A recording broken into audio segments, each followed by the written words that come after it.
Okay.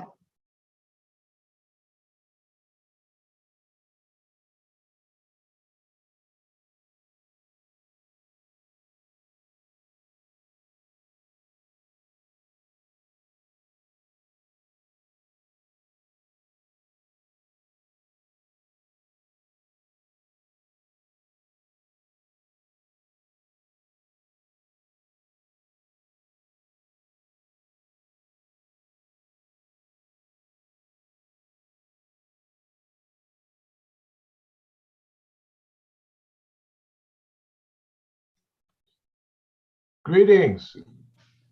Greetings.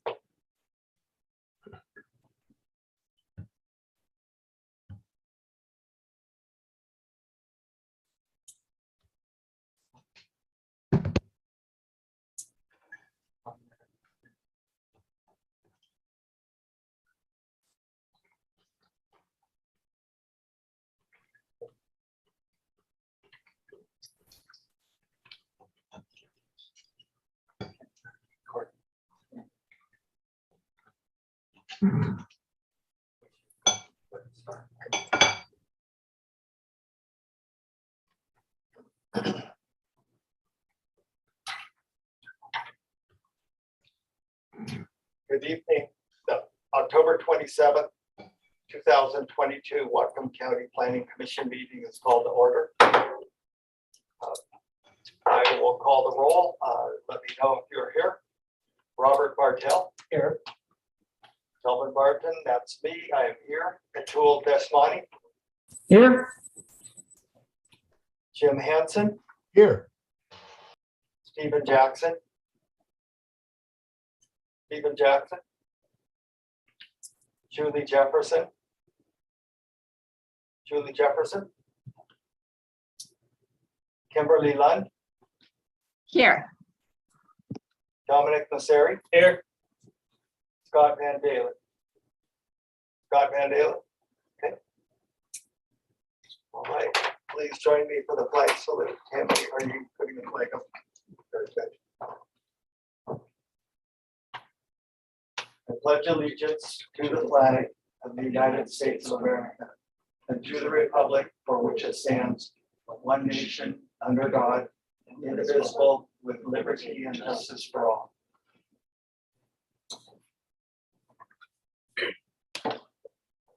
And it's time for a department update, but just a quick pause. We have Evan Meyer, and he's a student at Western, and he is joining us this evening to watch our process and see how the Planning Commission works. So welcome. Okay. So department update. Steve Robert, Assistant Planning Director, would you give us a department update? Sure. So we're going to cancel our next meeting. We actually won't have a meeting in November. And our following meeting, our first meeting in December, or one meeting in December, and we're talking about miscellaneous code amendments. This is kind of our once a year, pick up all those little things in the code that need to get addressed. The idea is no big major policy issues, but kind of just picking up those little things. Right? So that's what we'll talk about December.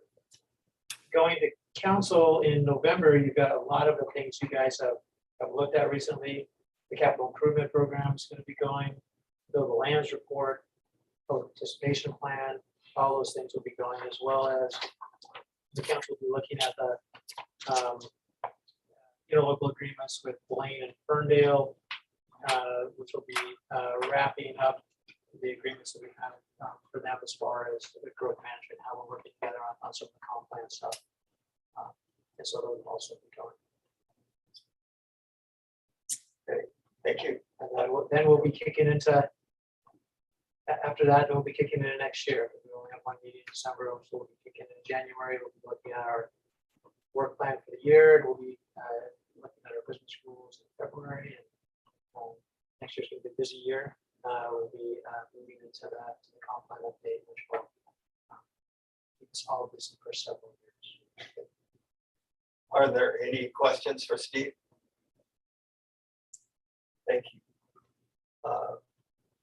So now it's time open session for public comment. Not see how we have an attendee, but Tammy, would you go ahead and take over, please? Sure. Welcome to the meeting. This meeting is being broadcast live. The audio is being recorded and will be posted to the county website.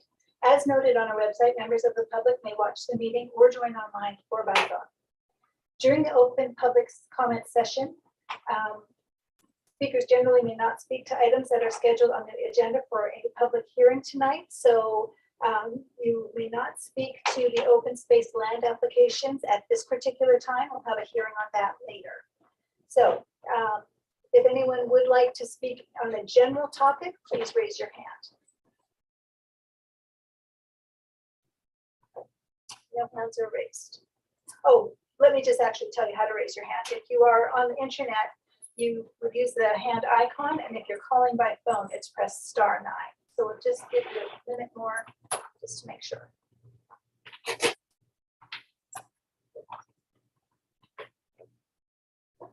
Okay, thank you. So we'll move on to approval of minutes from the October 13th meeting. I would make a motion to approve the minutes of the October 13th, 2022 Plan Commission meeting. I'll second. Okay, we have a motion, a second. Do we have any additions or corrections? See that we have no additions or corrections. Tammy, would you call the roll, please? Okay, Commissioner Desmonte, Yes. Commissioner Hanson, Abstain. Commissioner Lund, Abstain? Commissioner Mosseri, Yes. Commissioner Bartel, Yes, Commissioner Barton. Yes. Okay, that's 3 out of 5, so that passes.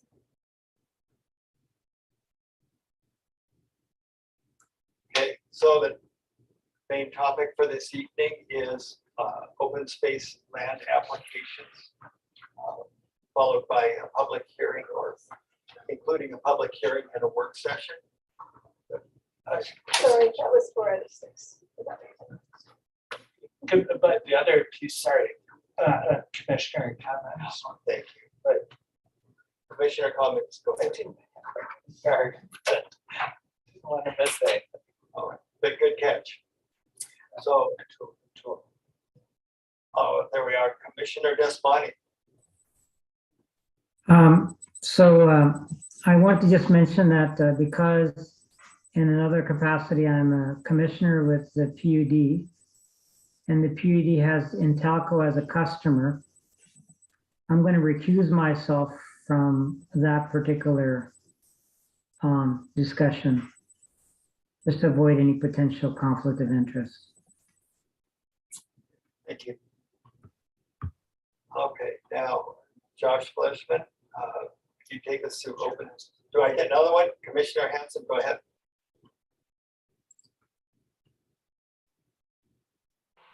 This is just a short good of the order. I was reading a New York Times article about carbon greenhouse gases and relating to human structures.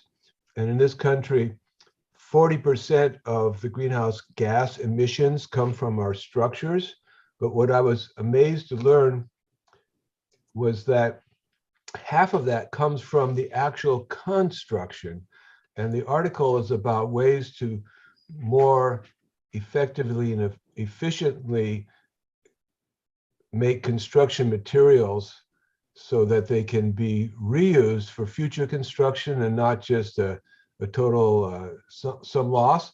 So when so as we're starting to think about the update for the comp plan, we might want to look for creative ways we can find incentives so that we go beyond LEED for efficiency of the building when constructed, but see how we can add incentives for a lower carbon footprint for the actual construction process and for the future use of materials in the building. Thank you. Any other comments?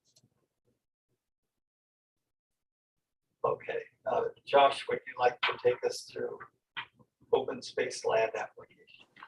Sure. Thank you, Commissioners. Joshua Fleischman, Planning and Development Services.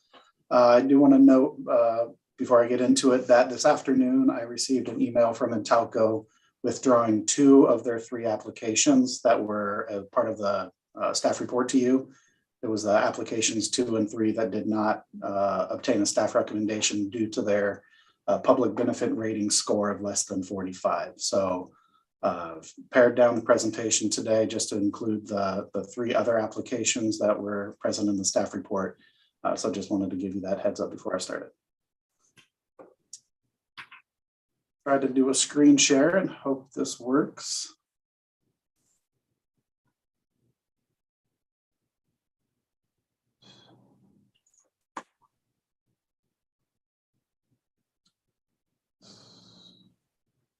We're seeing the side ones. There you go. There we go. All right, so today I'm here to speak about the 2021 open space land applications. Just a refresher about the Open Space Taxation Act. It was created in 1970 over concerns with conversion of resource lands, shorelines, wetlands, scenic vistas, historical sites, and recreation opportunities within the state. What it does is allow counties to assess value of property at its current use rather than its highest and best use or fair market value. This allows for reduced taxes and an incentive to preserve the land as open space. Here is a map of the lands that are enrolled in these current use tax programs. The light green is the farm and agricultural land. That is a program that is administered by the Whatcom County Assessor. These lands are primarily shown within areas that are presently designated or zoned agriculture and have a history of commercial agriculture. In the dark green, we have designated forest lands. Those are lands that program is also administered by the Assessor Office. And these are lands that are for the growth and harvest of timber and predominantly located within the foothills, but they are also spread throughout the lowlands as well. And then the open space land and farm and agricultural conservation land program are administered by PDS. These are shown in the red and the turquoise.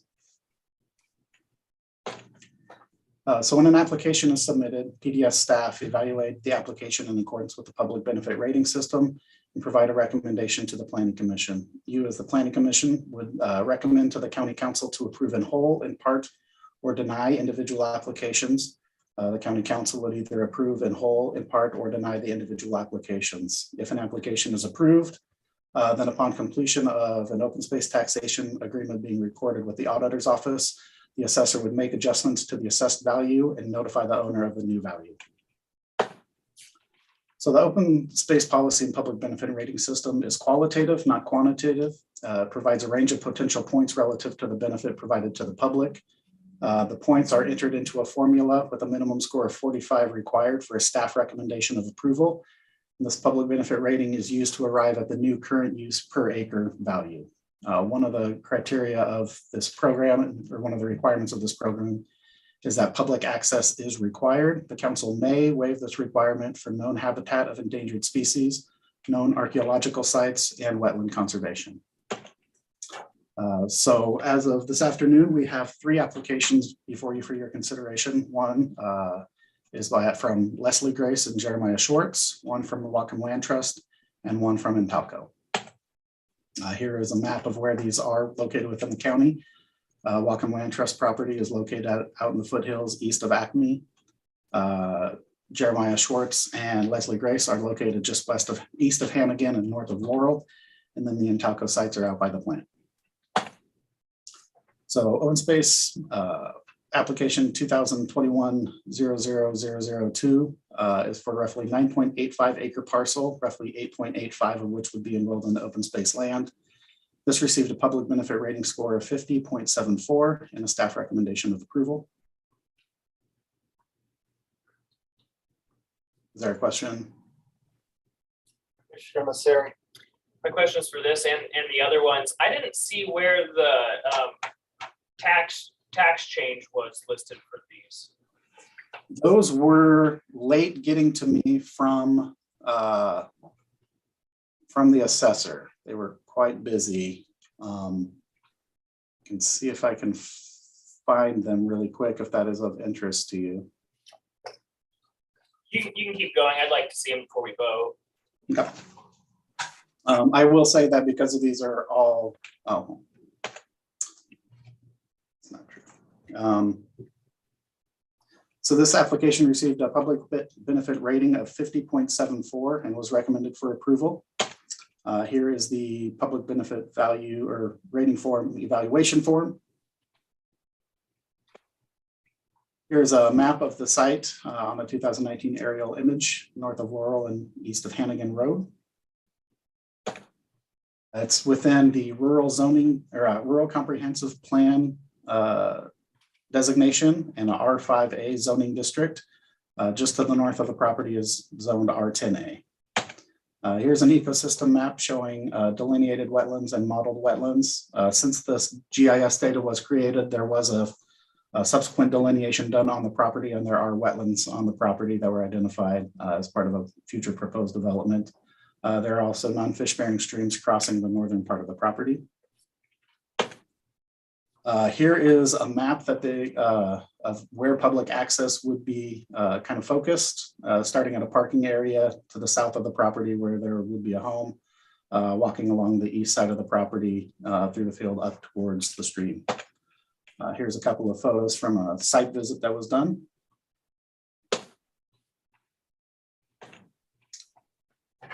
Next would be the application 2021 #3 with the Whatcom Land Trust. This is a roughly 1,018 acre parcel of land, which received a public benefit rating score of 46.93 and a staff recommendation of approval.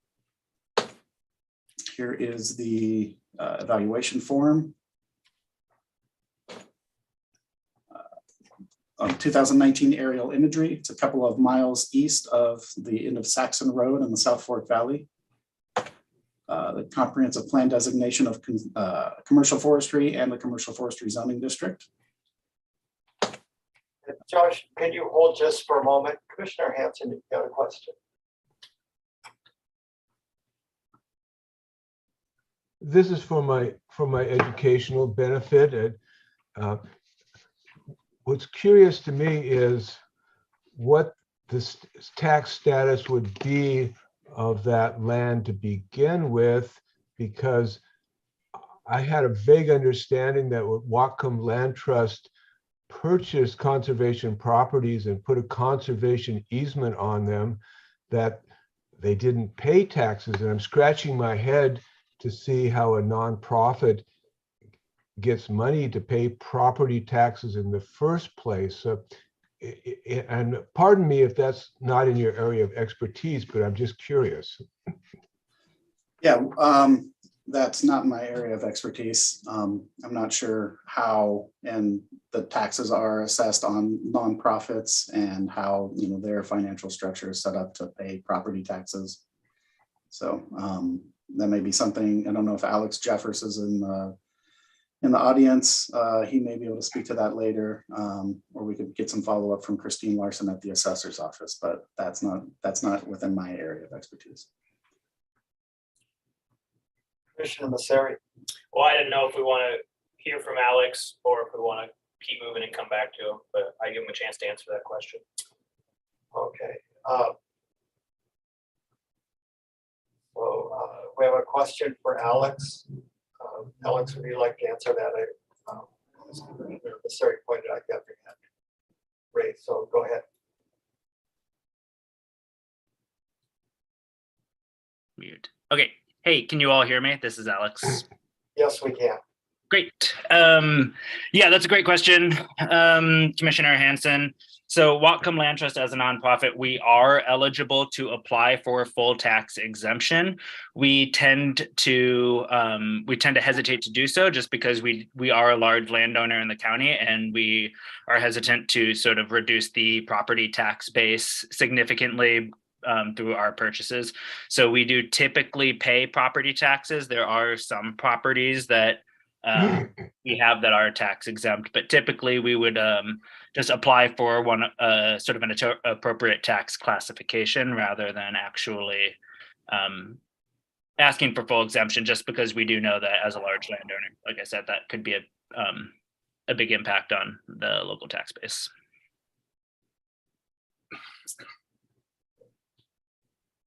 Yeah. Commissioner Hanson, go ahead. Well, just out of curiosity, I'm familiar with this property from a previous career, and I think it's a wonderful acquisition, but do you plan to do some limited timber harvest on it to pay for the property taxes? Or would that be out of your donation base? Yeah, so we will be doing some forest management just for long-term forest health. It is a previously harvested piece. There's quite a bit of young dense stands on there, so we'd be doing some thinning. But we have a conservation easement with the held by the county, essentially, that prohibits us from doing revenue generating harvest. So, you know, we'll be able to sort of look to see if some of the thinning is commercially viable. We may be able to sort of reinvest it in the stewardship of the property, but likely that's not the case.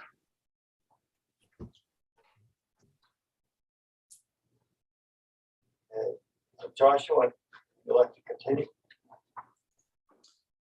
Sure.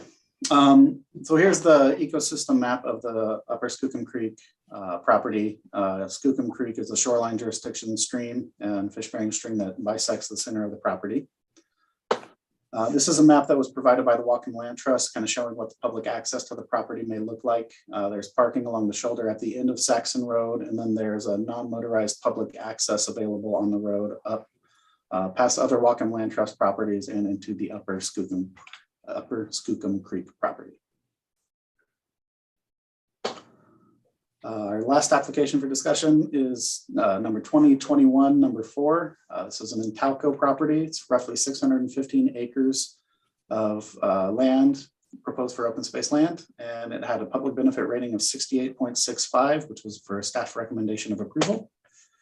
Here is the evaluation forms. Here you can see the property on the properties on the 2019 aerial. They are north of ConocoPhillips and east of Intalco, heading up towards the Lake Terrell Wildlife Management Unit. This property is within the major port industrial urban growth area and the heavy impact industrial zone. And then on the north side of Mountain View Road, it is designated rural with an R5A zoning designation. Here's an ecosystem map showing delineated and modeled wetlands. There's also a fish-bearing stream within this area, as well as surficial aquifers. That I would open up to any other questions. Commissioner Masseri. Yeah, I had a question on the second proposal, the one from Land Trust.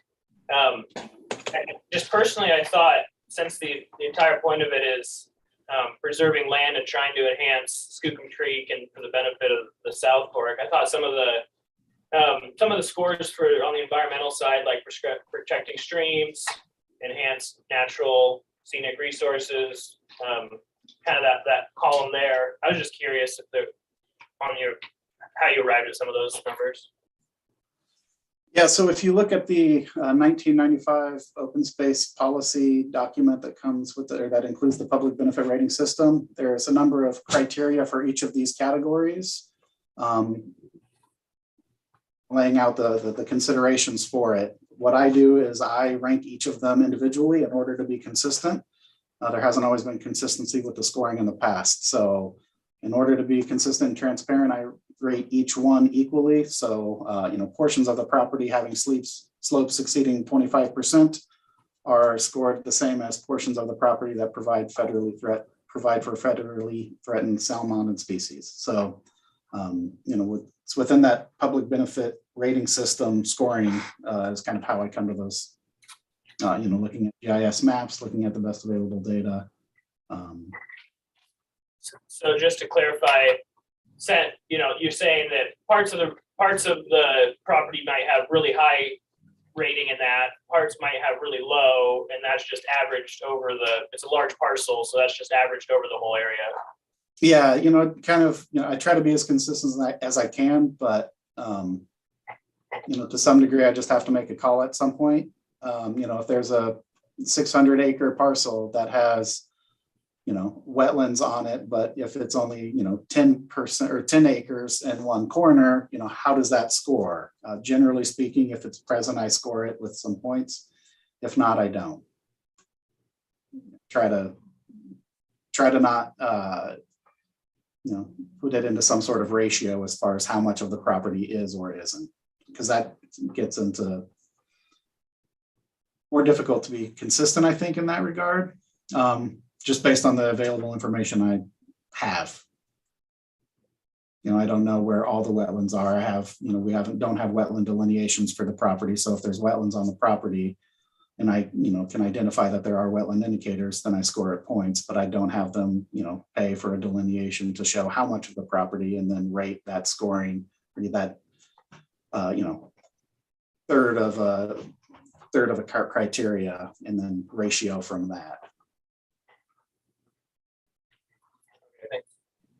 Commissioner Lund. I think some of Josh's comments just spoke to my question, but I was just wondering if there's any site images from the Whatcom Land Trust parcel or Intelco #1 parcel.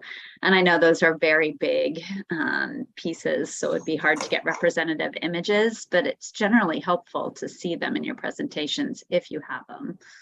Yeah, I was not able to make it up to the Whatcom Land Trust property. I did make it out to the Intalco site, but I had my personal camera, my cell phone, and the screen was broken or the camera's broken, so I didn't get any good pictures. It's really lovely. There's an archery range out there. You have to be careful where you walk. It's very clearly posted to walk in the right direction, so that way you're not walking into someone practicing archery. But that area is all part of the Lake Terrell Wildlife Management Unit. So it's managed similarly to Lake Terrell. To some degree, there's limited trails. It's 615 acres and there's not trails all throughout it.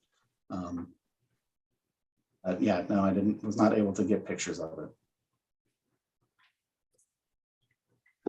Thank you. Mm-hmm.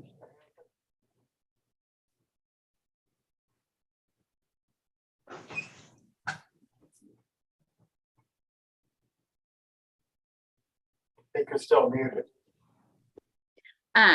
Well, it's a separate question, but since it didn't look like anyone else had their hand raised, did Intelco give reason for withdrawing?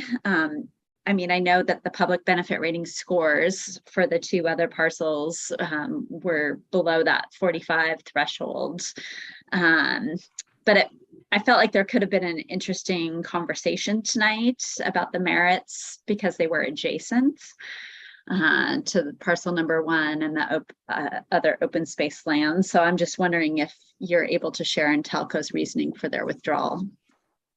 Yeah, it was really just they did not believe that it would qualify. Based on the score. A couple of weeks ago when I sent them their portion of the report saying, hey, this is how I scored your property, they had some questions as to why these two scored lower. And really what it comes down to is those two didn't have the public access component. There were a couple other things that were different about, application #1 from applications 2 and 3. Part of it was within the WDFW management unit, which is potentially something that they could do something about. Whereas a couple of the other ones that may have influenced the score were things like presence of archaeological cultural resources Mhm. or the presence of a stream. And those to some degree, they are out of the control of the applicant. They're either present or not. So I think it was just because they, looking at their score, they didn't think it qualified for open space.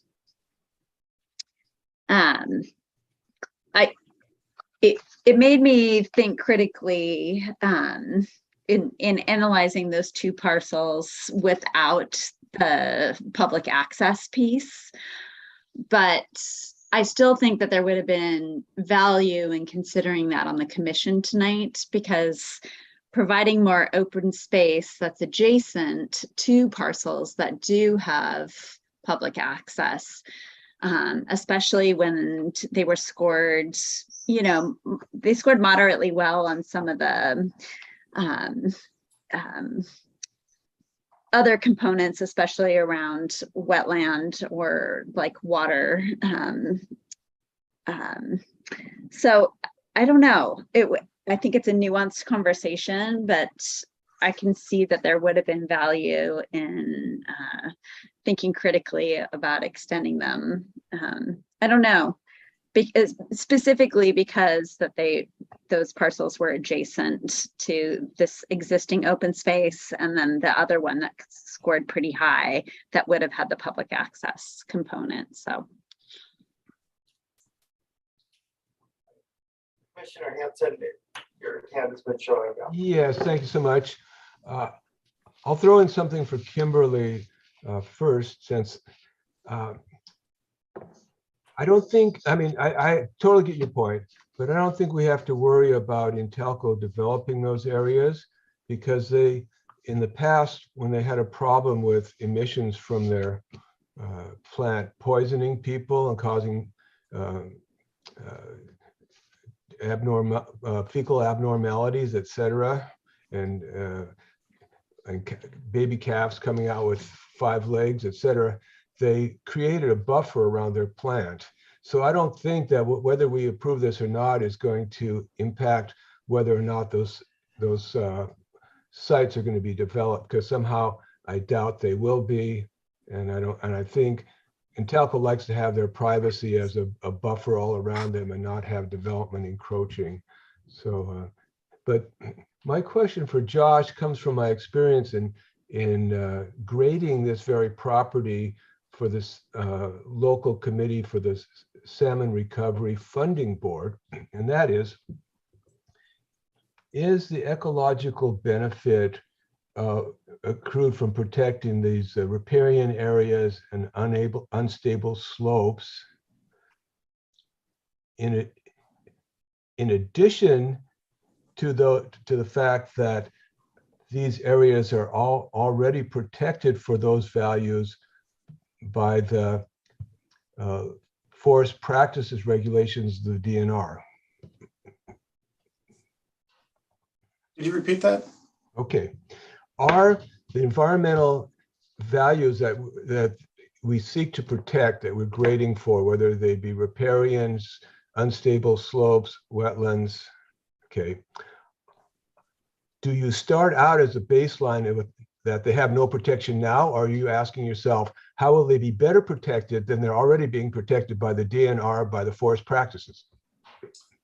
I would say that they're already protected now. I don't know that the open space classification protects them further. If they weren't under this classification and Intelco or really any landowner came and said, hey, I'd like to develop my property and I want to cut down the riparian area from a critical area standpoint, we would say, well, you have, there's buffers on streams and buffers on wetlands, and so you can't develop those portions. So, those environmentally sensitive areas are already protected through the critical areas ordinance. Right. I was thinking of the Skookum Creek corridor, which would be forest practices. Okay. But I get your point. Same point. Yeah. So but to speak to Skookum Creek, because it's within the commercial forestry zone, if anyone were to come in and propose a timber harvest, that would be administered by the DNR, and it would be under their forest practice rules.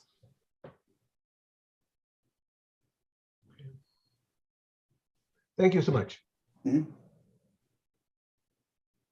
Any more questions for Josh? Not seeing any hands come up. Let's go ahead and open the public hearing. And so it's time for public testimony. So Tammy, would you take over that part?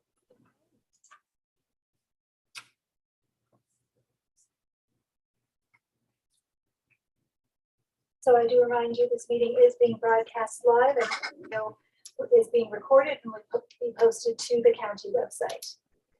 So if you would like to provide public comment and are participating remotely, please virtually raise your hand and we'll get to you shortly.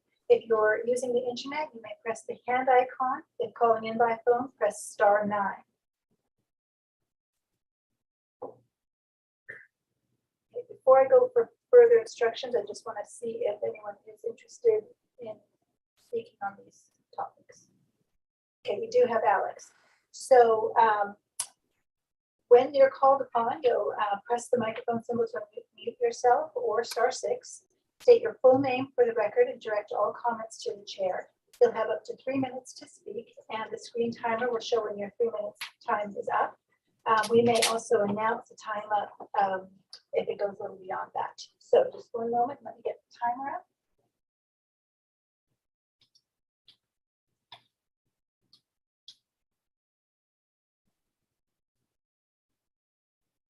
Okay, so Alex, go ahead, state your full name for the record. You'll have 3 minutes.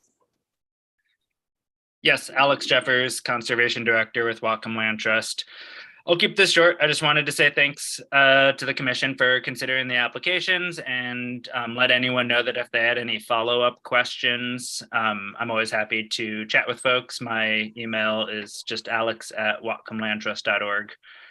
So don't hesitate to reach out if you have any follow-up questions about this or other properties that the Land Trust is working on. And thank you again. Thank you, Alex. Could you also lower your hand for me, please? Yeah, there you go. Thank you so much. All right. Are there any other public who would like to speak at this hearing?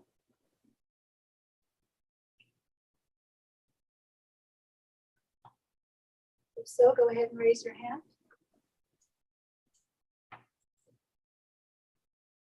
Okay, there are no other hands raised. Seeing that there are no other hands raised to speak, we'll close the public hearing. All right, Commissioner.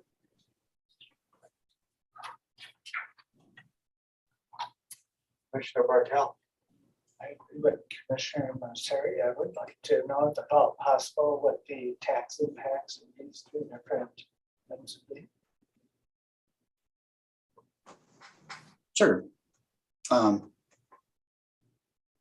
ahead.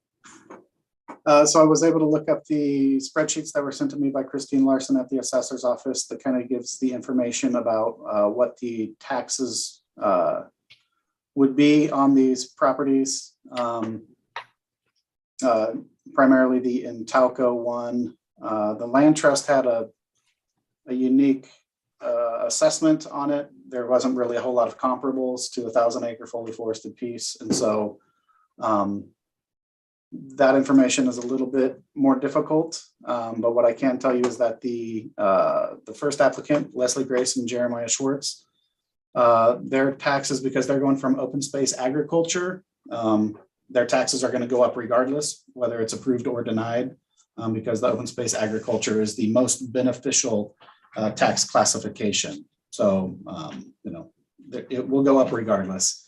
If it's approved, their taxes would be going up $2,037.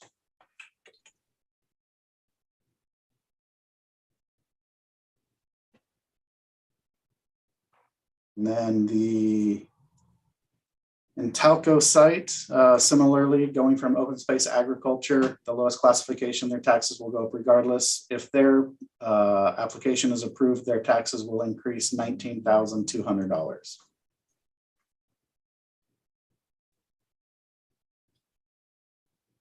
And the taxes on the land trust, a tax not to be shifted to other taxpayers would be $13,986.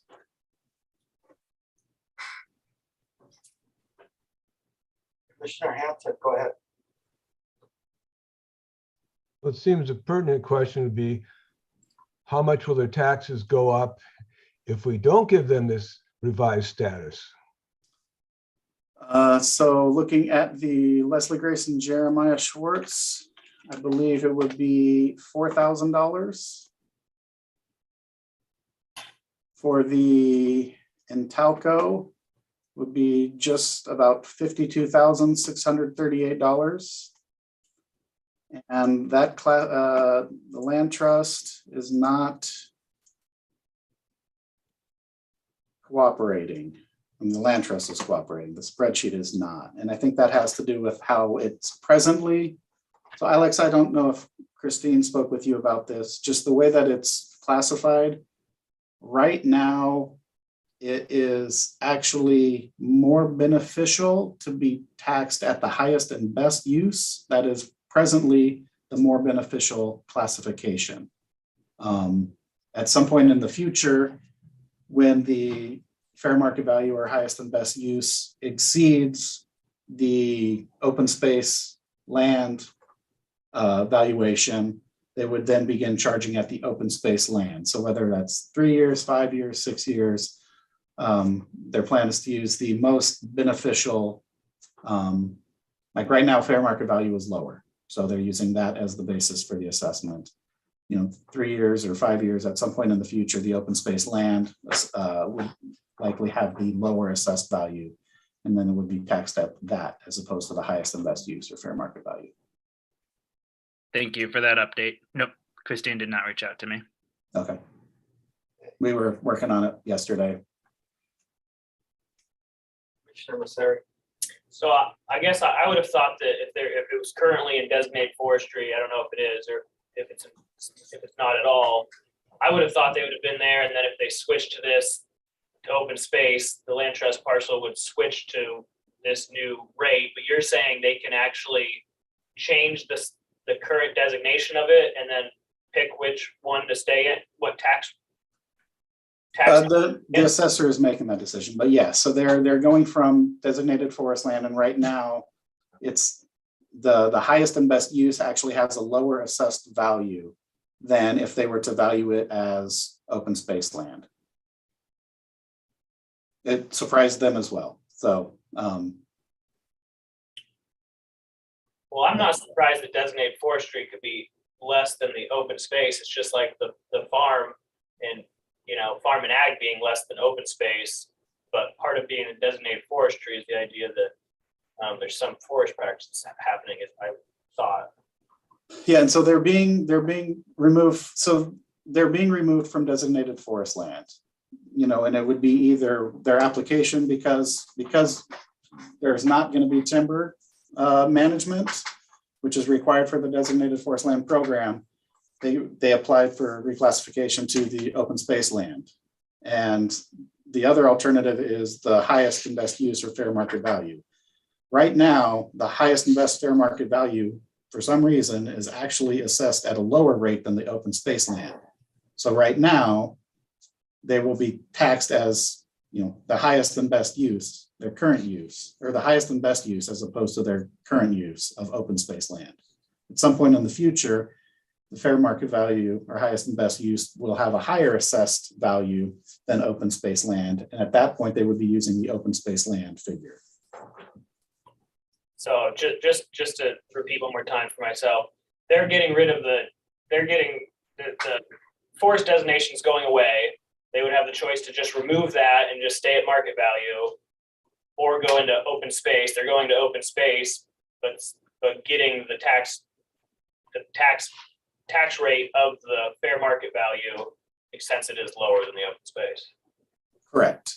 And at some point in the future, the fair market value may be higher than open space. And at that point, the assessor will then assess them at the open space land rate. Are there other properties that have had that happen, or this is a unique, this Have there others that have happened to before? Based on my discussions with Christine, it's definitely unique. And part of it, I think, has to do with there are no other 1,000-acre parcels like this. Was my impression from speaking with her and her talking with the assessor staff, is that this is definitely a unique piece, and that was part of what took them so long to come up with the assessed values, is it is unique. So, and then the surprise of how the fair market value was actually assessed lower than open space land, I think also kind of caught them off guard. So yes, I would say it's unique to this one. There may be another out there, but it's not typical for sure.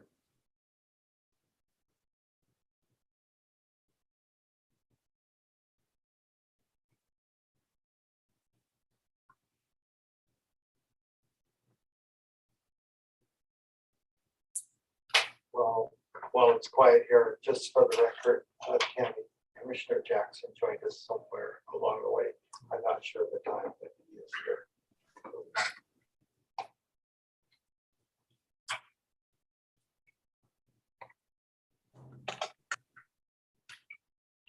Commissioner Lund. I don't know if there's further discussion about these parcels, but if we're at the end of the discussion comments, I would move that we recommend the 3 parcels, and I don't know if we want to do that individually, like make motions to, I guess just clarifying on our process, or if we want to do the Laurel Road, the Skookum Creek watershed property, and Intelco number 1, all as like a package. Do you have, Commissioner Barton, do you have a preference? I think it's fair. I think we have 3 of them are very similar, and they're above the recommendation threshold. So I think 3 would be appropriate, but let's ask Commissioner Desmani has his hand up. So Would it be okay if we break out the Intelco so I don't have to vote on that? Good point. And I didn't quite understand what Commissioner Desmani said. Break out the Intelco. All right. Commissioner Lund, would you like to make a motion for the other 2, since we have not got all the way through the motion process yet? Go ahead. Sure. In that case, I would make a motion that we accept staff's recommendation to reclassify property number 1, Leslie Grace and Jeremiah Schwartz's Laurel Road property, to open space land designation, and also Whatcom Land Trust property in the Skookum Creek watershed, to reclassify that parcel as well as open space land designation. Second. We have a motion and a second to classify the, sorry, I'm trying to read the name here. I don't have it in front of me. Whatcom Land Trust. And I don't have the name in front of me. The Grace Schwartz property on Laurel Road. Now I have it. To approve them. Is there discussion on this? Any discussion? Seeing no discussion. Tammy, would you call a roll? Commissioner Hanson,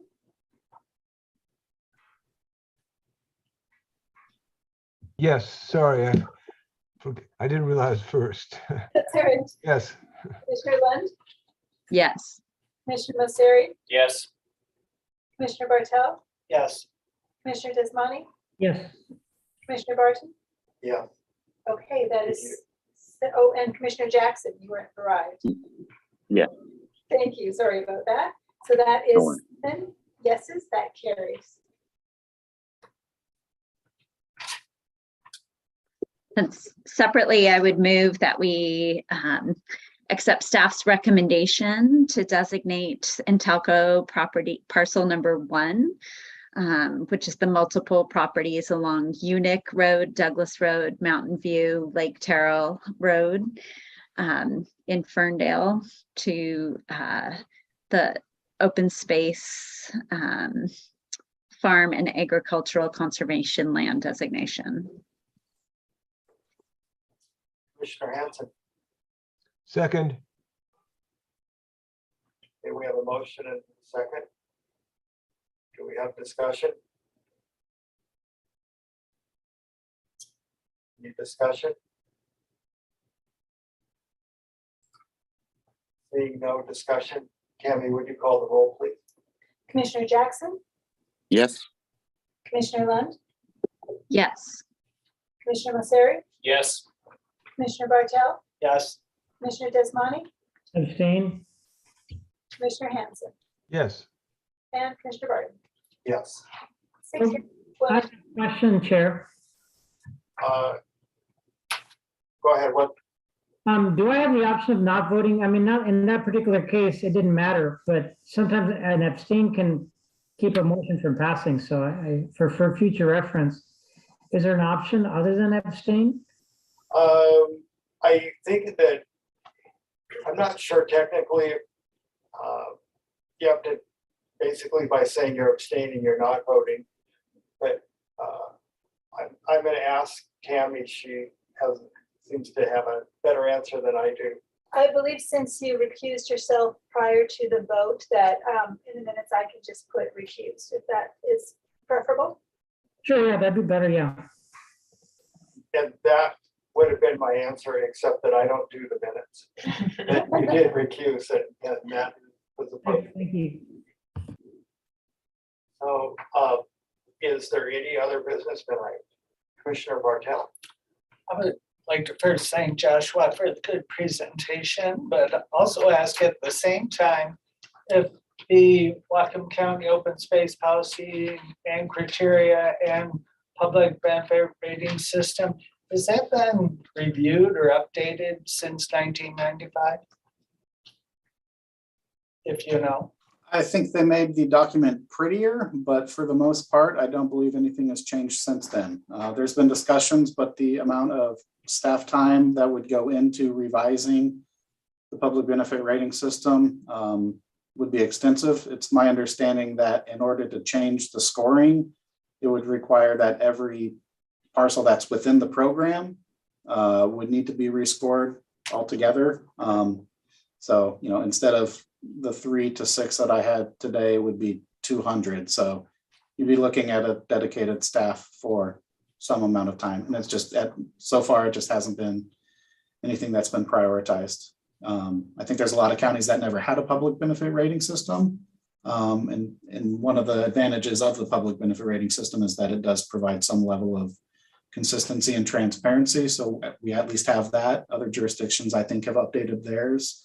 But yeah, it hasn't really been updated since 95. Thanks. Staff have any comment on that? And we can look a little deeper. I think Josh has looked into it, we can back it, give you a little bit more depth. And just so rest of planning commissioners know where I'm coming from. That was really the public benefit and the public access, you know, we're essentially shifting the tax burden to others. I wasn't sure how I feel and if maybe the scoring should be changed a little bit, especially on somebody, maybe if it's like only allowing access during the week, during daylight hours, something like that. How does that get scored? How is it fair? That type of thing. That's why I was thinking, and I'm not asking for you to answer this today, Joshua, but you know, I feel you do a good job, but maybe it's time we step back and look at it at some point in the future. Yeah, no, that's a great question. That's one of the things that every time an application comes in, I have to weigh it and, you know. And I would leave it for today then. Thank you. Commissioner Hanson? Yeah, along those lines, And I don't know who would initiate revising the criteria and the scoring, but in my mind, I guess I would like to see an award for net benefit beyond protections already in place. Let's say you've got something's already an unbuildable wetlands. It seems like it's already being protected by regulations, and I guess, sorry, my mind's going in circles because I realize they shouldn't be having to pay very much taxes on it anyway if it doesn't have any value. So, but it just would be nice to have a look at those criteria and those rankings to make them current with 21st century realities. Joshua, a question for you, and some of the commissioners have made the point Commissioner Hanson was making. Is this something that is across the state of Washington with the RCWs, or is it a combination of RCWs and county code? These programs in general, the open space land and the open space ag and designated forest land. Yeah. Yeah, those are within RCW 8434 and 8433.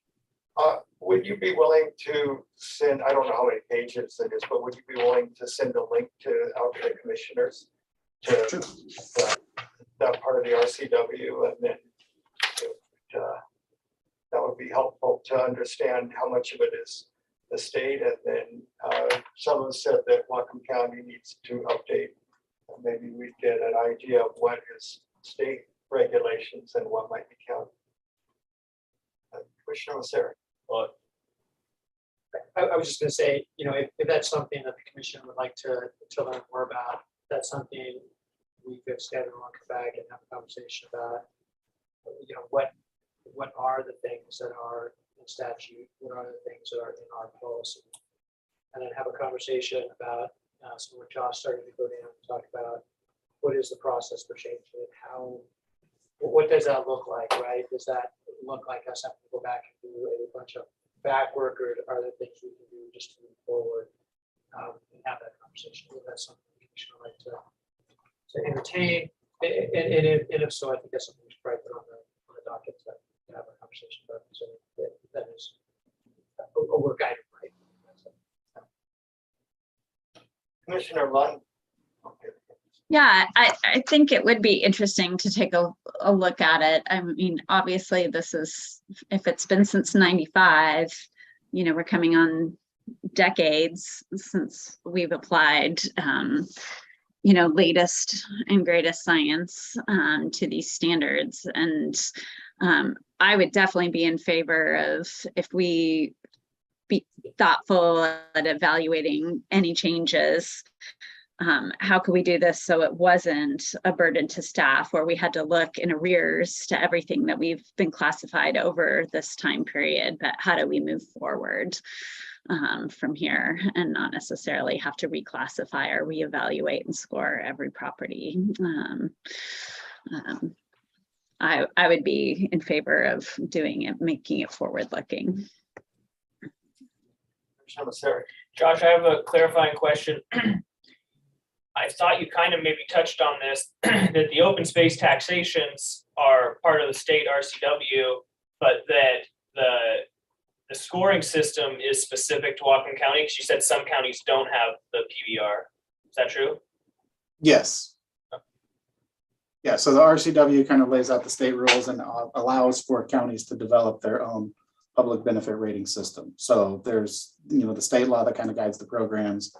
And then Whatcom County has adopted our own public benefit rating system. King County has, Thurston County has, but not all counties have.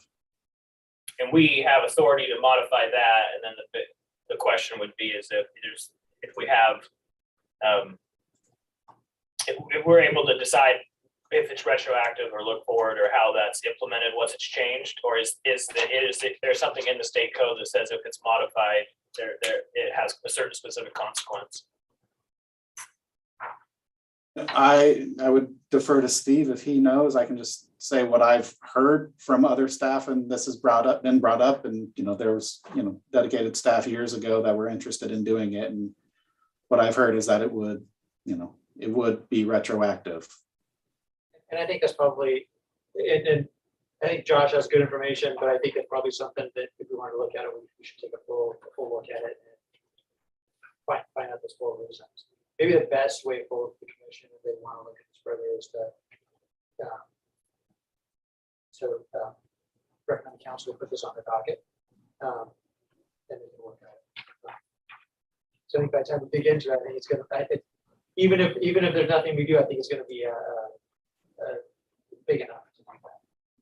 Commissioner Osteri. Yeah, my feeling would be before we say, hey, let's docket modifying this, I would say, can we just docket investigating it? Because I'd like to know the consequences of modifying it before I could vote whether I'd want to go down that road of modifying it. Not knowing if we can decide if it's retroactive or not. It's a big decision in my opinion. Sorry, Kel. He kicked me. I think that's fair. And if the commission wants to do that, what we could do is we could, staff could do a little bit of investigation, so we can find out that it's kind of on the surface and come back and let you know what we think that looks like. If that's something that the commission wants to do. I'd appreciate it if the other commissioners are interested. And then you can make a decision whether you want to docket it or not. Commissioner Bartel. Yep, I'd be very much in agreement. Just how feasible is it? And just not real deep dive, just surface. Perfect. Report. Commissioners, without making a formal motion, is there maybe a thumbs up? If you like asking staff to come forward with a little more information. Okay. Yes, so we're seeing that's a good idea. You can come forward with a little more information. Yeah, I think that's reasonable. Is there any other business, commissioners? There's no other business, the meeting's adjourned. Thank you. Thank you, Thanks, Ron. everyone. Thanks, everybody. Thanks, staff. Good night.